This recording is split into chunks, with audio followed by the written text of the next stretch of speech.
প্ৰথমতে মই মোৰ ইউটিউব চেনেললৈ সকলোকে স্বাগতম জনাইছোঁ আৰু যদি আপুনি এতিয়ালৈকে মোৰ চেনেলটো ছাবস্ক্ৰাইব কৰা নাই অনুগ্ৰহ কৰি মোৰ চেনেলটো ছাবস্ক্ৰাইব কৰক আৰু লগতে থকা নটিফিকেশ্যন বেলটো টিপি দিবলৈ নাপাহৰিব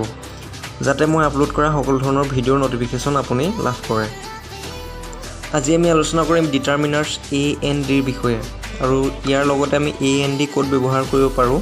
তাৰ বিষয়ে আমি আজি আলোচনা কৰিম। আৰু ইয়াতে মন কৰিবলগীয়া কথা যে determiners A N D article বুলিও জনা যায় আৰু ইয়াতে ডিটোক ডেফিনিট আৰ্টিকল আৰু এ এনক ইনডেফিনিট আৰ্টিকল বুলি জনা যায়। গতিকে আৰ্টিকল দুই প্ৰকাৰৰ, এটা হ'ল ডেফিনিট আৰ্টিকল আৰু আনটো হ'ল ইনডেফিনিট আৰ্টিকল। আৰু ইয়াতে ডিটোক ডেফিনিট আৰ্টিকল, এ আৰু এনক ইনডেফিনিট আৰ্টিকল বুলি জনা যায়। এ আৰু এনৰ অৰ্থ একে, কিন্তু ইয়াৰ ব্যৱহাৰ দুটা বেলেগ বেলেগ। যেনেকৈ আমি অসমীয়াত এজন, এখন, এটা এনেকুৱা ব্যৱহাৰ কৰোঁ, গতিকে ইংৰাজীত আমি এটা, এজন, এখন এনেকুৱা ধৰণৰ বুজাবলৈ আমি এ আৰু এন ব্যৱহাৰ কৰোঁ। গতিকে য'ত আমি এ ব্যৱহাৰ কৰোঁ তাত এন ব্যৱহাৰ কৰিব নোৱাৰিবও পাৰোঁ। গতিকে এ আৰু এনৰ ছেপাৰেট ব্যৱহাৰ আছে। গতিকে প্ৰথম আমি চাওঁ এৰ ব্যৱহাৰ। কনছনেণ্টৰ আগত এ ব্যৱহাৰ কৰা হয়। মানে আমি জানো যে ইংৰাজী এলফাবেটক দুভাগত ভাগ কৰা হয়, এটা হ'ল ভাৱেল আৰু আনটো হ'ল কনছনেণ্ট। গতিকে ভাৱেল মানে এ, ই, আই, অ', ইউ আৰু এ, ই, আই, অ', ইউৰ বাহিৰে যিকেইটা এলফাবেট আছে সেইকেইটাক আমি কনছনেণ্ট বুলি কওঁ। আৰু সেই কনছনেণ্টৰ আগত যদি আমি বহাবলগীয়া হয়, এ বা এন বহাবলগীয়া হয়, তেতিয়া আমি কনছনেণ্টৰ আগত এ ব্যৱহাৰ কৰিম। তাৰপৰা এৰ যিটো 2 নম্বৰ ৰুল, সেই 2 নম্বৰ ৰুলটো হ'ল যদি ভাৱেলৰ উচ্চাৰণ ইউ বা ৱাৰ দৰে হয় তেন্তে তাৰ আগত এ ব্যৱহাৰ কৰা হয়। গতিকে 2 নম্বৰ নিয়মটোৰ মতে আমি এটো ভাৱেলৰ আগত ব্যৱহাৰ কৰিব পাৰোঁ, কিন্তু ভাৱেলৰ উচ্চাৰণটো আমি চাব লাগিব যে ইউ বা ৱাৰ দৰে হৈছে নাই, তেতিয়াহে আমি এ ব্যৱহাৰ কৰিব পাৰিম, অন্যথা আমি এ ব্যৱহাৰ কৰিব নোৱাৰিম। গতিকে যিবিলাক ভাৱেলৰ উচ্চাৰণ ইউ বা ৱাৰ দৰে হয় তাতো আমি এ ব্যৱহাৰ কৰিম। আৰু কনছনেণ্টৰ আগত এ ব্যৱহাৰ কৰিম আৰু ভাৱেলৰ আগতে এ ব্যৱহাৰ কৰিম, কিন্তু চববিলাক ভাৱেলৰ আগত নহয়, যিবিলাক ভাৱেলৰ উচ্চাৰণ ইউ বা ৱাৰ দৰে হয়। গতিকে ইউ বা ৱাৰ দৰে উচ্চাৰণ হোৱা কেইটামান শব্দ চাই লওঁ, যেনে ইউনিভাৰ্চিটি, ইউনিফৰ্ম, ইউনিয়ন,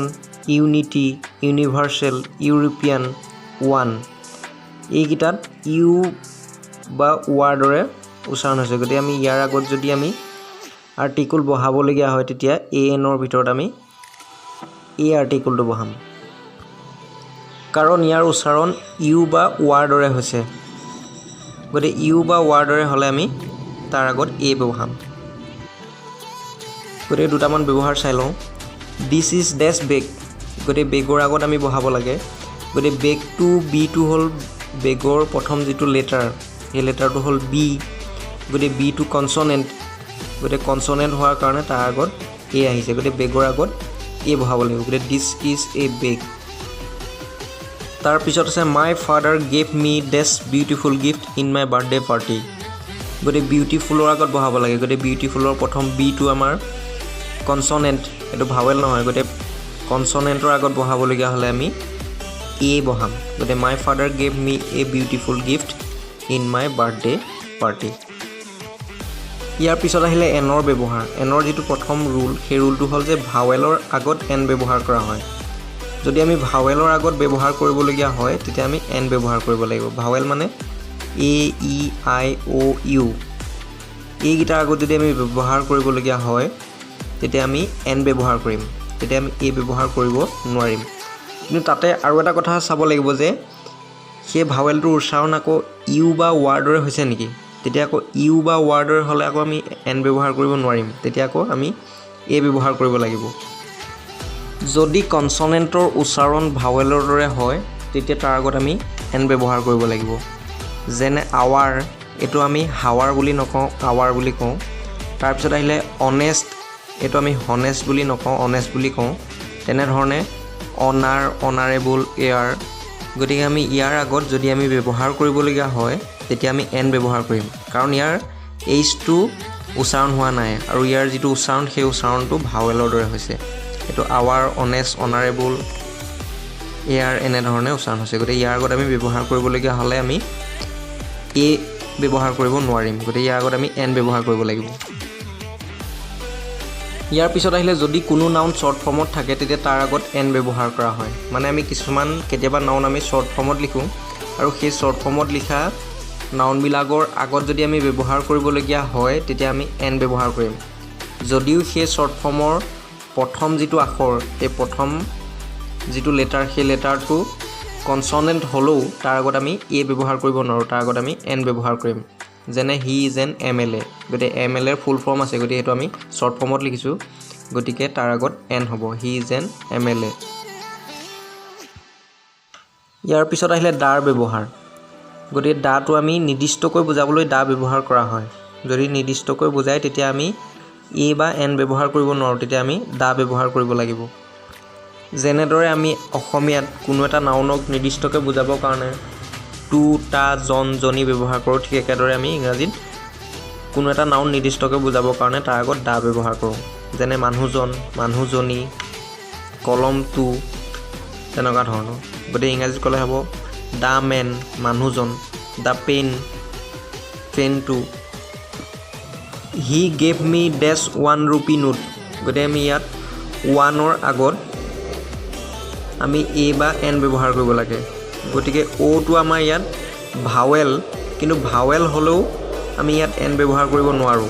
কাৰণ ইয়াৰ উচ্চাৰণ ৱাৰ দৰে হৈছে ৱা গতিকে ৱাৰ দৰে উচ্চাৰণ হ'লে তাৰ আগত আমি এ ব্যৱহাৰ কৰিব লাগিব গতিকে he gave me a 1 rupee note ইয়াৰ পিছত আহিলে she is dash European lady গতিকে আমি ইউৰোপিয়ানৰ আগত ব্যৱহাৰ কৰিব লাগে আৰু আমি প্ৰথমতে চাব লাগিব ইউৰোপিয়ানৰ প্ৰথম যিটো এলফাবেট আছে সেইটো ই আছে কিন্তু ইয়াতে ই থাকিলে আমি এইটো ভাৱেল গতিকে ভাৱেলৰ আগত এন ব্যৱহাৰ কৰিব লাগে কিন্তু ইয়াতে চাব লাগিব ইয়াৰ উচ্চাৰণ ইউৰ দৰে হৈছে নেকি যদি ইউৰ দৰে হৈছে তেতিয়া আমি এন ব্যৱহাৰ কৰিব নোৱাৰিম আমি পাই আহিছিলোঁ যে যিবিলাক ভাৱেলৰ উচ্চাৰণ ইউৰ দৰে হয় তেতিয়া তাৰ আগত আমি এ ব্যৱহাৰ কৰিব লাগে গতিকে আমি ইয়াত এন ব্যৱহাৰ কৰিব নোৱাৰিম কাৰণ ইয়াৰ উচ্চাৰণ ইউৰ দৰে হৈছে গতিকে ইউৰ দৰে হোৱাৰ কাৰণে ইয়াৰ আগত এ ব্যৱহাৰ কৰিব লাগিব গতিকে she is a European lady ইয়াৰ পিছত আহিল my brother is studying in dash university of America গতিকে আমি ইয়াত ইউনিভাৰ্চিটিৰ আগত ব্যৱহাৰ কৰিব লাগে গতিকে ইউনিভাৰ্চিটিটো ইউৰ দৰে উচ্চাৰণ হৈছে গতিকে ইউৰ দৰে উচ্চাৰণ হোৱাৰ কাৰণে ইয়াৰ আগত এ আহিব my brother is studying in a university of America মোৰ ভাইটিয়ে আমেৰিকাৰ এখন ইউনিভাৰ্চিটিত পঢ়ি আছে ইয়াৰ পিছত আহিলে my brother is studying in the university of America which is the best in America গতিকে ইয়াত ইউনিভাৰ্চিটিৰ আগত দা আহিছে এ বা এন অহা নাই ইয়াৰ আগত দা আহিছে দা কি কাৰণে আহিছে এই ইউনিভাৰ্চিটিখনক নিৰ্দিষ্টকৈ বুজোৱা হৈছে গতিকে আমি ইয়াত নিৰ্দিষ্টকৈ বুজাইছে বুলি কিদৰে বুজি পাম যদি আমি অৰ্থটো নুবুজাকৈ আমি বুজি পাম যদি যিটো নাউনৰ আগত আমি আৰ্টিকলটো বহাব লাগে তাৰ পিছত যদি অন্য এটা চেণ্টেন্স বাক্য লগ লাগি থাকে তেতিয়া আমি গম পাম যে সেই নাউনটোক নিৰ্দিষ্টকৈ বুজোৱা হৈছে গতিকে তেতিয়া আমি সেই নিৰ্দিষ্টকৈ বুজোৱা বুলি গম পোৱাৰ লগে লগে আমি তাৰ লগত দা ব্যৱহাৰ কৰিব লাগিব ইয়াত পিছৰ বাক্যটোত ইউনিভাৰ্চিটি অফ আমেৰিকা ইয়াৰ পিছত আৰু এটা বাক্য লগ লাগি আছে which is the best in America যিখন আমেৰিকাৰ ভিতৰত আটাইতকৈ ভাল মানে যিখন আমেৰিকাৰ ভিতৰত আটাইতকৈ ভাল সেই ইউনিভাৰ্চিটিখনতে পঢ়ি আছে গতিকে ইউনিভাৰ্চিটিখনক নিৰ্দিষ্টকৈ বুজোৱা হৈছে গতিকে তাৰ আগত আমি এ ব্যৱহাৰ কৰিব নোৱাৰোঁ তাৰ আগত আমি দা ব্যৱহাৰ কৰিব লাগিব ইয়াৰ পিছত আহিলে হি বট ডেছ ইউনিফৰ্ম গতিকে ইউনিফৰ্মৰ আগত ব্যৱহাৰ কৰিব লাগে গতিকে ইউনিফৰ্মৰ ইউৰ দৰে উচ্চাৰণ হৈছে গতিকে ইউৰ দৰে উচ্চাৰণ হ'লে তাৰ আগত আমি পাই আহিছিলোঁ যে এ ব্যৱহাৰ কৰিব লাগে গতিকে হি বট এ ইউনিফৰ্ম ইয়াৰ পিছত আহিলে the workers need this hour to complete the work গতিকে ইয়াত আৱাৰৰ আগত ব্যৱহাৰ কৰিব লাগে গতিকে আৱাৰটো ইয়াত এইচটো উচ্চাৰণ হোৱা নাই গতিকে ইয়াৰ যিটো উচ্চাৰণ এইটো উচ্চাৰণ ভাৱেলৰ দৰে হৈছে গতিকে ইয়াৰ আগত এন ব্যৱহাৰ হ'ব গতিকে the workers need an hour to complete the work ইয়াৰ পিছত আহিলে দিছ ইজ ডেছ আমব্ৰেলা গতিকে ইয়াত আমি আমব্ৰেলা আগত ব্যৱহাৰ কৰিব লাগে গতিকে আমব্ৰেলা প্ৰথম যিটো লেটাৰ সেই লেটাৰটো হ'ল ভাৱেল ইউটো ভাৱেল গতিকে ভাৱেল হ'লে ইয়াৰ আগত এন ব্যৱহাৰ হ'ব দিছ ইজ এন আমব্ৰেলা ইয়াত কিন্তু ইউৰে উচ্চাৰণ হ'লে আকৌ এ ব্যৱহাৰ হ'ব কিন্তু ইয়াত ইউৰে উচ্চাৰণ হোৱা নাই ইয়াত আৰ দৰে উচ্চাৰণ হৈছে umbrella this is an umbrella ইয়াৰ পিছত আহিলে হি ইজ ডেছ MP গতিকে MPটো শ্বৰ্ট ফৰ্মত আছে যাৰ ফুল ফৰ্ম হ'ল মেম্বাৰ অফ পাৰ্লিয়ামেণ্ট গতিকে MPটো তাৰ আগত এন ব্যৱহাৰ হ'ব কাৰণ আমি পাই আহিছিলোঁ যে শ্বৰ্ট ফৰ্মত থাকিলে তাৰ আগত এন ব্যৱহাৰ হ'ব গতিকে হি ইজ এন MP ইয়াৰ পিছত আহিলে why did your father refuse to accept such this honourable job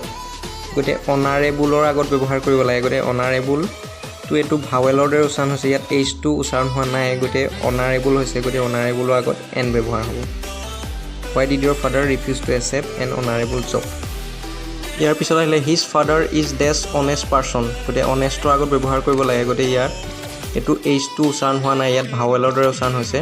গতিকে ইয়াৰ আগত এন আহিব his father is an honest person this is dash umbrella which a lost yesterday গতিকে আমি আমব্ৰেলা আগত ব্যৱহাৰ কৰিব লাগে গতিকে ইয়াত আমি আমব্ৰেলা আগত এ বা এন ব্যৱহাৰ কৰিব নোৱাৰিম কাৰণ আমব্ৰেলাটো নিৰ্দিষ্টকৈ বুজোৱা হৈছে আৰু কেনেধৰণে নিৰ্দিষ্টকৈ বুজোৱা হৈছে আমি কেনেধৰণে গম পাম কাৰণ ইয়াৰ পিছত এটা বাক্য লাগি আছে হুইচ আই লছ য়েষ্টাৰডে যিটো মই যোৱাকালি হেৰুৱাইছিলোঁ গতিকে এইটোৱেই আমব্ৰেলাটো যিটো মই যোৱাকালি হেৰুৱাইছিলোঁ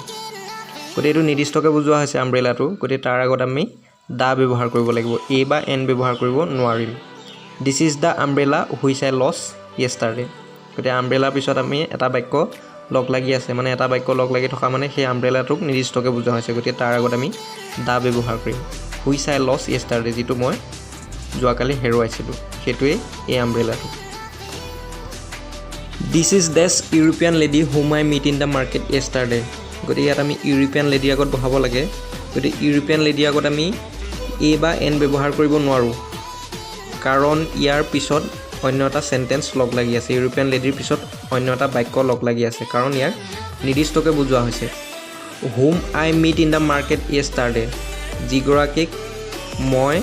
যোৱাকালি বজাৰত লগ পাইছিলোঁ গতিকে এইটো হ'ব the this is the European lady whom I meet in the market yesterday এইগৰাকী ইউৰোপিয়ান লেডিগৰাকী যিগৰাকীক মই যোৱাকালি বজাৰত লগ পাইছিলোঁ গতিকে এইটো নিৰ্দিষ্ট কৰি বুজোৱা হৈছে গতিকে নিৰ্দিষ্ট কৰি বুজোৱাৰ কাৰণে ইয়াৰ আগত আমি এ বা এন আৰ্টিকল ব্যৱহাৰ কৰিব নোৱাৰোঁ ইয়াৰ আগত আমি দা ব্যৱহাৰ কৰিব লাগিব আৰু ইয়াৰ আমি পিছৰ নেক্সট ক্লাছত ডিটাৰমিনাৰ এনি মেনি মাছ মৰৰ ব্যৱহাৰ চাম